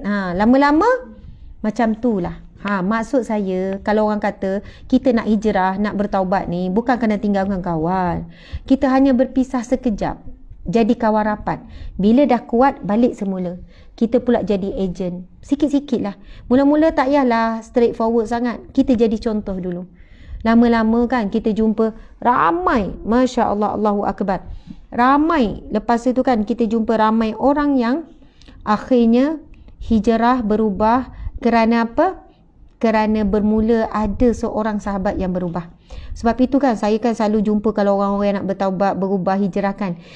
Saya kata kena kuat tau. Sebab kalau kamu hijrah, kamu taubat, kamu boleh bawa ramai. Kamu lagi luar biasa. Sebab kamu akan jadi ajak kawan-kawan kamu juga. Ustazah, saya tak berani nak ajak. Tak apa, jangan risau. Nanti mereka akan tertarik sedikit demi sedikit. Sebab kamu dah jadi role model. Okey, subhanallah.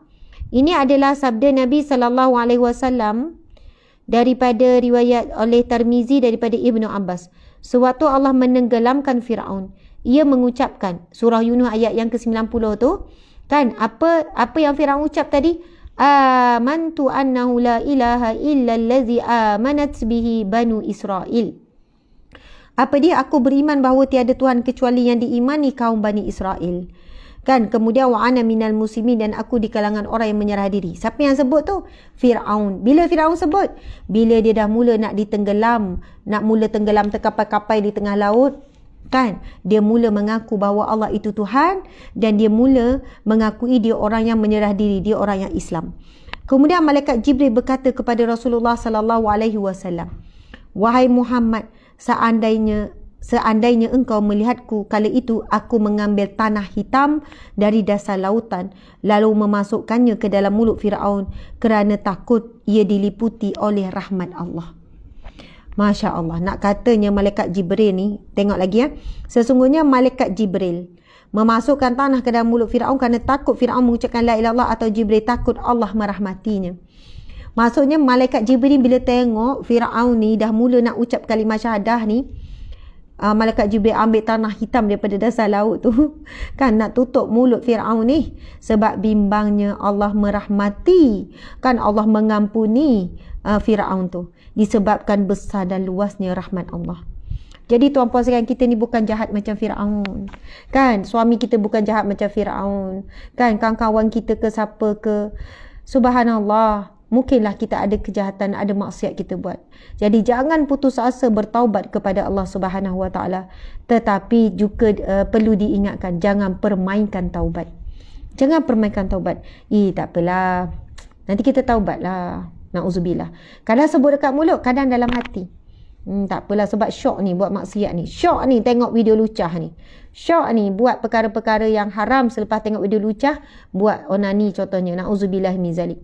Syok ni bergaul bebas ni. Siapa tak syok ya? Orang remaja. Syok ni pergi mandi-manda dekat sungai, baju melekat-lekat, orang lelaki tengok, fiwik, seronok. Saya ada bawa itu keluarga kan, mak ajak pergi ni, pergilah tempat pusat mandi-manda, tapi kami cari tempat terpencil. Tapi masa nak pusing, nak keluar, kita lalulah tempat kawasan orang ramai mandi-manda. Ya Allah, mengerikan. Memang pakai tudung yang perempuan, pakai tudung kecil kan. Lepas tu pakai t-shirt putih, pakai t-shirt coklat, pakai t-shirt tu melekat, mandi, bila bangun tu daripada atas sampai bawah semua lekuk, semua bentuk nampak. Campur orang muda, campur mak, ayah, anak-anak pun biar mandi seksi depan orang macam tu. Kita kata, ya Allah, saya ni tengok anak-anak, memang kita sebab kita ada sewa chalet situ, jadi kita ada mandi, tak ada orang situ kan. Tapi bila kita nak keluar tu, saya sebut ni kan, adalah area-area mana ni, area-area adalah, kan sebut marah pula negeri ni saya sebut kan. Tapi banyak pusat mandi-manda macam tu lah tuan-puan sekalian. Mengerikan, menakutkan. Jadi sebab itu kadang-kadang nak hijrah ni, nak berubah ni memang kena tukar lingkungan. Kawan-kawan sekolah ajak kan, pandai-pandailah buat alasan. Bukan tak nak berkawan, bukan putus hubungan. Kita tak nak terputus dengan Allah disebabkan kita sambung hubungan baik dengan kawan. Biarlah terputus kejap dengan kawan. Yang penting tali dengan Allah tak terputus. Subhanallah. Muslimin muslimat yang dirahmati Allah sekalian, masa pun dah habis, dah lebih dah 10 minit. Saya nak sudahi dengan menyebutkan tentang azab orang tidak menunaikan zakat. Muslimin muslimat dimati Allah sekalian, penganjur majlis ilmu kita hari ini yang bertajuk Tuhan terimalah taubatku dibawakan oleh ZPP. Sebut Z pula, ZPP sudah sikit ke? ZPP. Tapi Z pun boleh juga, ZPP, iaitu Zakat Pulau Pinang. Zakat Pulau Pinang, penganjur majlis ilmu kita hari ini, bulan Disember adalah bulan kempen membayar zakat.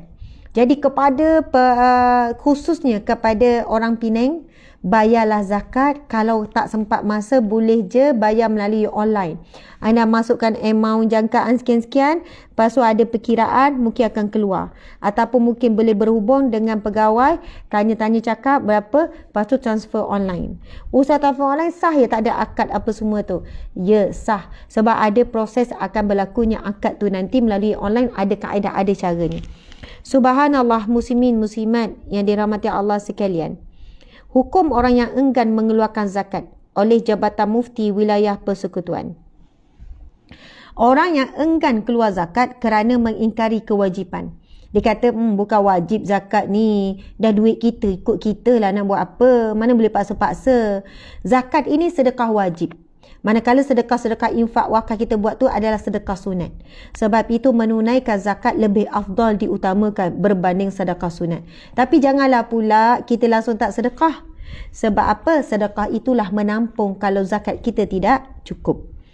Okey, Imam Nawawi rahimahullah menukilkan di dalam kitab Al-Khattabi dengan menyatakan, sesiapa yang mengingkari kewajipan berzakat pada masa ini adalah kafir berdasarkan ijma'. Kerana pengetahuan tentang kewajipan zakat telah tersebar luas di kalangan orang Islam sehingga telah diketahui oleh rakyat dan penguasa termasuk orang alim dan orang jahil juga tahu zakat itu wajib. Jadi, siapa yang tak bayar zakat dengan mengingkari kewajipan, maka dia sebenarnya jatuh kafir. Jatuh kafir. Dia kena bertaubat nasuhah dan dia kena ucap syahadah semula. Kalau dia tak mengingkari, dia kata, orang kata, kenapa kau tak payah zakat? Kau tahu tak zakat tu wajib? Ya, aku tahu zakat tu wajib, tapi nantilah aku belum bayar lagi. Dia mengingkari dengan perbuatan. Dia bukan mengingkar dengan lidah ataupun iktikad hati dia. Dia tahu dan dia mengakui bahawa zakat itu wajib, tetapi dia engkar dengan perbuatan. Dia tetap tak bayar juga zakat. Nanti aku bayarlah satu hari. Aku pun tak cukup juga duit, cukup makan je, nak bayar zakat lah pula. Tuan-puan sekalian, sebab tak cukup makan itulah kena bayar zakat. Sebenarnya tak banyak pun. Masa saya kerja dulu, kira-kira RM30 je sebulan. Kira-kira naik, lama-lama gaji dah naik, RM50 je. Ustazah je bagi orang susah tu tinggi. Tuan-puan sekalian, orang susah tak adalah bayar zakat. Orang fakir miskin tak adalah bayar zakat. Tuan-puan sekalian, zakat tu mau masuk banyak. Zakat suci, Allah bersihkan harta kita. Zakah maksud dia bertambah. Rezeki kita, harta kita akan bertambah. Zakah juga membawa maksud berkembang. Orang bisnes, kalau bayar zakat elok, bisnes tu cepat berkembang. Kalau siapa yang bisnes asyik tak ni, bisnes apa pun, Ustazah, saya bisnes online je, kena bayar zakat ke? Cubalah hubungi dulu pusat zakat. Untung tak mana sangat Ustazah, balik modal cukup-cukup je. Puan bisnes apa? Tupperware. Tak boleh ya nak ni Kenapa tak ni? Sebab saya beli, saya buat koleksi saya. Saya beli buat koleksi. Saya beli buat koleksi. Memanglah tak ada duit. Memanglah tak balik modal. Sebab puan buat alasan jadi ejen. Lepas tu cakap dengan suami nak beli sebab nak jual. Akhirnya jadi koleksi puan. Itulah masalah saya Ustazah. Tu yang tak balik modal tu. Yelah. Kan? Puan pula bisnes apa? Macam itulah kan. Saya bisnes baju Sobella. Bekas Sobella ya, Sobella. Sajalah tunjuk contoh yang lain. Tapi semua koleksi tu jadi koleksi saya. Mana yang orang tak beli, saya ambil. Patutlah tak balik modal. Macam ni lah. Orang bisnes online pun tolong cek. Banyak sebenarnya, walaupun bisnes online tak ada kedai kat rumah, kan, untung-untung sikit banyak tu, perlu dibayar zakat, ada simpanan dan sebagainya. Tak banyak tu apa sekalian, pusat zakat akan tanya, ada komitmen apa, kan anak berapa orang, hutang sekian-sekian dan sebagainya. Bila kira-kira tak banyak, biarlah tersilap bayar berbanding tersilap tak bayar zakat. Sebab Allah memerangi orang yang tidak membayar zakat. Okey, kita tengok ya. Begitulah juga hukumnya bagi orang yang mengingkari sesuatu perkara agama yang lain yang telah disepakati. Solat ke, dia malas solat, dia tak solat, tak batal lagi akidah dia.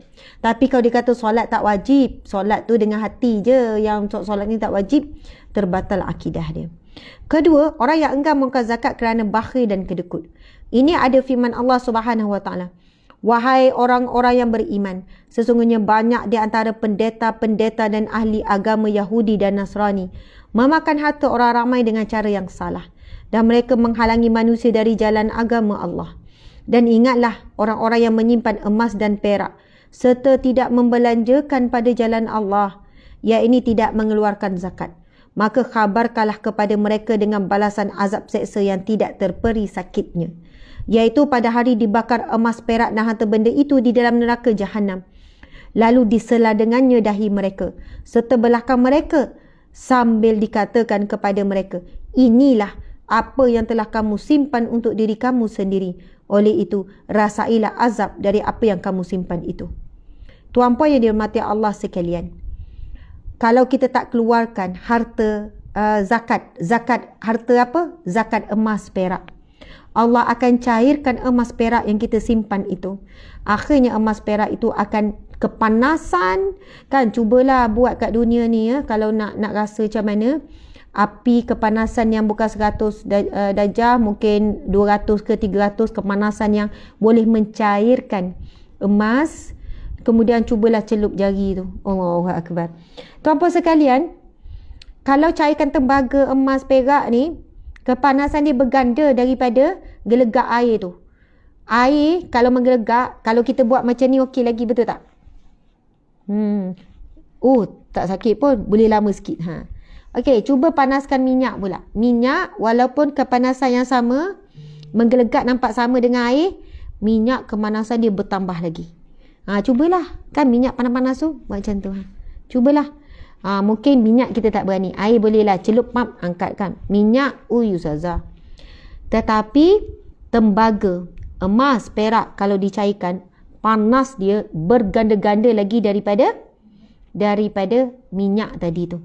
Sebab itu Sultan Iskandar Zulkarnain bina tembok antara Ya'juj Ma'juj tu hasil daripada bakaran tembaga, campur besi dan sebagainya, sebab ia sangat keras. Dia sangat keras.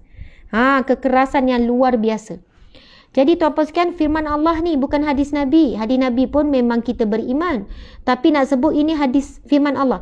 Dan ingatlah orang yang menyimpan emas dan perak serta tidak membelanjakan pada jalan Allah, yakni tidak membayar zakat, maka khabarkanlah kepada mereka dengan balasan azab seksa yang tidak terperi sakitnya, iaitu pada hari dibakar emas perak dan harta benda itu di dalam neraka Jahannam, lalu disela dengannya dahi mereka serta belakang mereka, sambil dikatakan kepada mereka, inilah apa yang telah kamu simpan untuk diri kamu sendiri. Oleh itu rasailah azab daripada yang kamu simpan itu. Bukan emas perak saja. Kita kan ada zakat peternakan, zakat pertanian, zakat harta simpanan. Duk simpan duit dekat tabung haji memang tolak zakat. Auto. Simpan duit kat banyak-banyak bank tu, kan, rumah ni tempat tinggal, tak keluar zakat. Kereta kita guna, tak. Kan, yang bentuk-bentuk simpanan. Yang ramai sekarang orang beli duk kumpul emas penuh ni, penuh besar-besar ni, besar-besar. Kan, cincin pun besar-besar. Ni, dia punya rantai tu sampai labuh terkeluar-keluar daripada apa ni? Daripada apa? Daripada tudung. Kan, terkeluar-keluar tu labuh tu. Lepas tu kan, subhanallah, saya pun pernah agak tanya, kenapa pakai banyak-banyak ni? Kan habis penuh. Kenapa bagaimana? Nak elak daripada zakat tu Ustazah. Orang kata kalau yang dipakai tak payah zakat. Mana ada tuan-puan sekalian. Kalau kita pakai habis penuh semua yang kita ada pun, kena bayar zakat. Dia ada limit dia. Cuba hubungi pusat zakat, negeri dia berbeza. Silap saya, ada negeri kata sampai 500 gram kot. Saya tak ingatlah berapa ratus gram. Macam ni lah. Zakat emas ni, sama ada yang dipakai atau disimpan. Kalau melebihi 500 gram contoh. Mungkin ada negeri sampai 1 kilo ke, itu macam banyak sangat 1 kilo tu kan. Ada korang pakai emas 1 kilo wallahualam. Tapi maksudnya dia ada jumlah-jumlah dia. Tolong buka sekejap. Dia ada jumlah-jumlah tertentu, walaupun kita pakai semua barang kemas pun dia ada limit dia yang menyebabkan kita kena bayar zakat. Masya-Allah. Okey. Sabda Nabi sallallahu alaihi wasallam. Hadis riwayat Bukhari, hadis sahih, setiap harta yang dikeluarkan zakatnya ia bukanlah simpanan, dan setiap harta yang tidak engkau keluarkan zakatnya ia adalah simpanan. Okey, ada lagi lah ni, banyak lagi. Okey, firman Allah, azab bagi orang yang tidak mengeluarkan zakat dan sebagainya. Alhamdulillah. Muslimin muslimat dimati Allah sekalian, terima kasih lebih kurang dan 3,000 lebih yang hadir kan, 1,000 lebih di IG dan 2,000, 3,000, 4 tadi di FB. Terima kasih kepada Pusat Zakat ZPP, iaitu Zakat Pulau Pinang. Marilah sama-sama kita membayar zakat. Hubungilah Pusat Zakat. Ada duit ke tak ada duit? Ustazah, saya berniaga setahun yang lepas, sekarang dah tak berniaga, tapi banyaklah dapat untung masa tu, sekarang dah bankrupt, kena bayar zakat ke? Wajib bayar. Hubungi Pusat Zakat. Oh, dulu berniaga ni masa tu saya maju dapat beli rumah cash, contohlah kereta sekian, sekarang ni barulah saya ingat balik saya tak pernah bayar zakat, tapi sekarang tengah susah. Sekarang dah tak ada duit, macam mana tu? Hubungilah dulu, bagi tahu masalah. Zakat boleh dibayar ansuran kan, kalau dikira-kira dulu, dulu dapat gini-gini, puan kena bayar 2 juta ni, 2 juta rupiah, macam tu kan, kena bayar sekian-sekian ni, saya tak ada duit sekarang, tak apalah, ansuran. Niat dulu nak bayar zakat, niat dulu.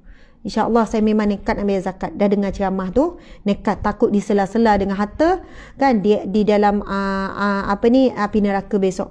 Jadi saya nak bayar. InsyaAllah saya niat untuk bayar ni sebelum saya mati. Tapi ansuran sebulan 50 ke, sebulan 100 ke, cukup 2 bulan meninggal, tak sempat nak habis. Mudah-mudahan Allah ampunkan. Yang penting ada niat, ada usaha dah. Dan insyaAllah siapa yang niat nak bayar zakat, Allah memang insyaAllah Allah murahkan rezeki. Siapa niat tak nak bayar zakat, nak ngelak-ngelak daripada zakat, rezeki pun sempit. Kan, asalnya duit dah tak ada ni, sebab 2 tahun lepas tak bayar zakat ni. Kan, tapi ya Allah, izinkanlah ya Allah aku nak bayar zakat. Hutang zakat dulu, ya Allah aku tak bayar ya Allah. Tiba-tiba Allah buka pintu rezeki, buka, nampak kita dah taubat dan menyesal.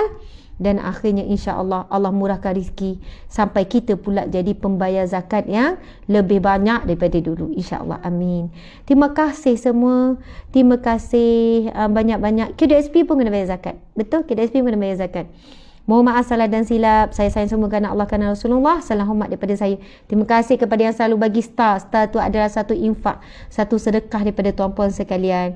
Sehingga bertemu lagi. Wabillahi taufiq wal hidayah. Assalamualaikum warahmatullahi wabarakatuh. Kita tangguhkan kuliah kita dengan tasbih kafarah dan surah Wal-Az. Bismillahirrahmanirrahim. Subhanakallahumma wa bihamdika asyhadu an la ilaha illa anta astaghfiruka wa atubu ilaik. Minta maaf saya nak jawab. Ada yang kata kalau si rumah nak bayar zakat macam mana? Tak payah bayar zakat lah. Zakat ni dia ada jumlah dia.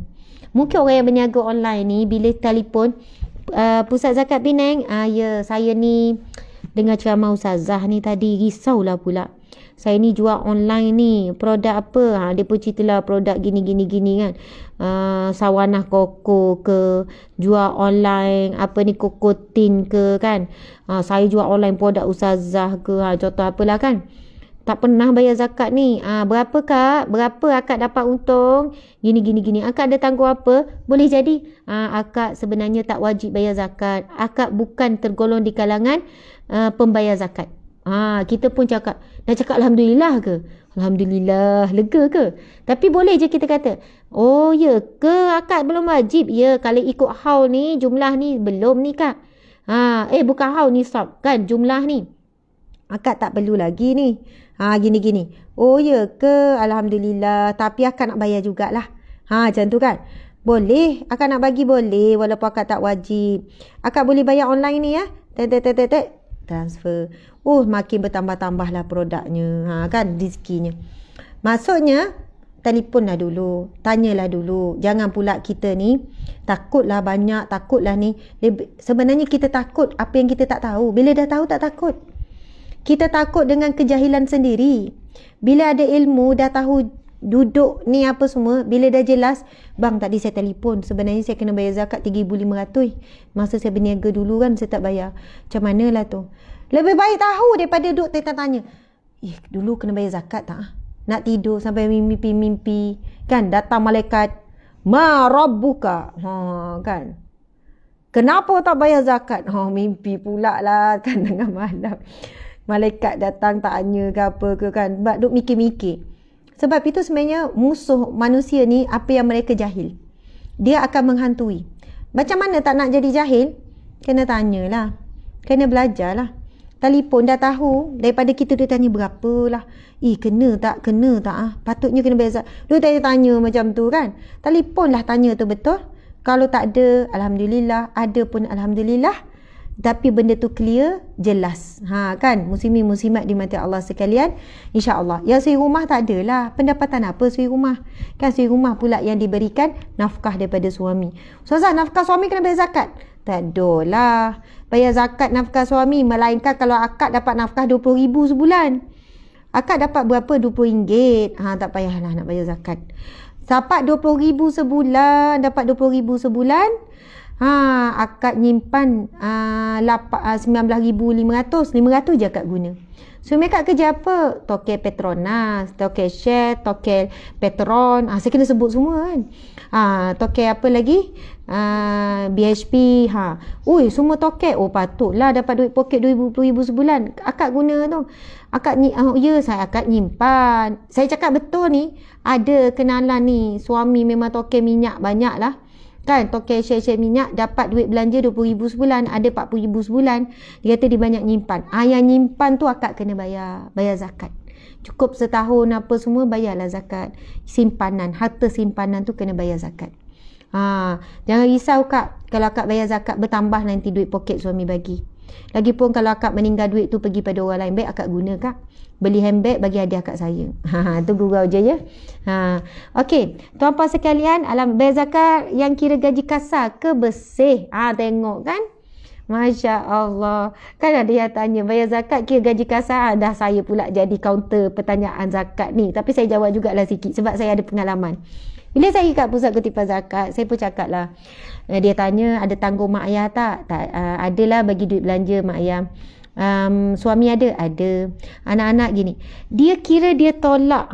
Mula ada yang takut kan gaji bersih ke gaji kasar kan. Tu apa jangan risau. Memang pusat zakat ni dia akan kira semua. Kan tolak itu, tolak ini. Saya tak ingat gaji bersih ke gaji kasar. Tapi saya terkejut bila keluar amount tu. Banyak tu je. Lepas tu ada orang tanya, Ustazah, kena bayar setahun ke bayar setiap bulan? Yang ni saya memang nak jawab sikit. Sebab apa? Kalau kita belajar bab fiqh, bab zakat, zakat ni kena bayar setahun sekali. Bukan sebulan sekali. Setahun sekali. Itulah how dia. Tempoh bayar zakat setahun. Dah lepas berniaga setahun. Dah lepas ni bayar zakat. Saya berniaga 2 bulan je Ustazah. Lepas tu tak ada iklan, tak ada orang beli. Saya fed up. Saya tak berniaga. Tak payahlah bayar zakat. Kan tak cukup how, tak cukup tempoh setahun tu. Okey, jadi tuan-puan sekalian. Lepas tu persoalan, habis tu bayar zakat setiap bulan tu, potong gaji tu. Saya kata begini, sebab itu bila kita pergi pusat zakat, kita akan ditanya berapa gaji setahun. Dia pun kira setahun gaji, keluarlah contoh gaji kita 1,000 lah setahun. Kalau setahun 12 bulan 12,000, betul tak? Kalau gaji 2,000 setahun, jadilah 24,000 Betul lah, 24,000. Dia akan kira gaji setahun. Daripada 1 tahun tu, tolak ni, dia pun kira juga untuk setahun. Jadilah keluar contohnya, 1 tahun sebenarnya kena bayar 1,200. Maksudnya daripada gaji 24,000, tolaklah 2,000, ada 22,000 lagi. Faham kan? Sikit je sebenarnya. Tapi ambil 0.5% je. Bukan 2,000, sikit lagi. Lepas tu, kita kan bila bulan 12, Ramai orang bulan 12 sekolah lah, nak pergi berjalan lah, nak pergi melancong lah bulan 12, balik kampung lah bulan 12. Macam-macam bulan 12 ni. Jadi kalau nak bayar zakat bulan 12 ni, kalau nak bayar, kita boleh buat pilihan. Nak bayar hujung tahun cukup setahun ataupun nak bayar bulanan. Jadi kalau saya sendiri rasa berat kalau bayar berdebar-debar nak kita tanya ni, kalau dah setahun ni mesti keluar jumlah ribu. Jadi pusat zakat akan bahagikan. Bayar setiap bulan tak adalah terasa. RM60, RM70. Macam tu. Nak bayar setahun pun boleh. Tapi bimbang berat. Bila kita dengar jumlah tu, tak terbayar kita. Sebab itu dijadikanlah ansuran, bayarlah setiap bulan. Itulah menjawab persoalan orang yang confuse. Bukan ke zakat setahun sekali? Betul? Habis tu yang sebulan sekali tu? Saya kata kalau nak ambil setahun sekali pun boleh. Tapi sebulan sekali meringankan kita supaya kita tidak menangguhkan bayar zakat. Masya Allah. Betul. Faham ya? Alhamdulillah. Terima kasih semua. Mohon maaf salah dan silap. Sayang semua kerana Allah, kerana Rasulullah. Sekali lagi, tadi tu dah baca tasbih kafarah dan kita sambung pula dengan wal as. Bismillahirrahmanirrahim. Wal as innal insana lafi khus illa allazina amanu wa amilu salihat wa tawasau bil haqqi wa tawasau bis sabr. Amin ya rabbal alamin. Alhamdulillah. Syukur yang faham. Alhamdulillah, seronok. Saya tengok komen baru faham dah. Oh, faham. Ada faham 2 kali. Ada faham. Macam itulah kan. Seronok bila kita faham ni. Tu pentingnya ilmu kan. Okey, jumpa lagi. Selamat tengah hari.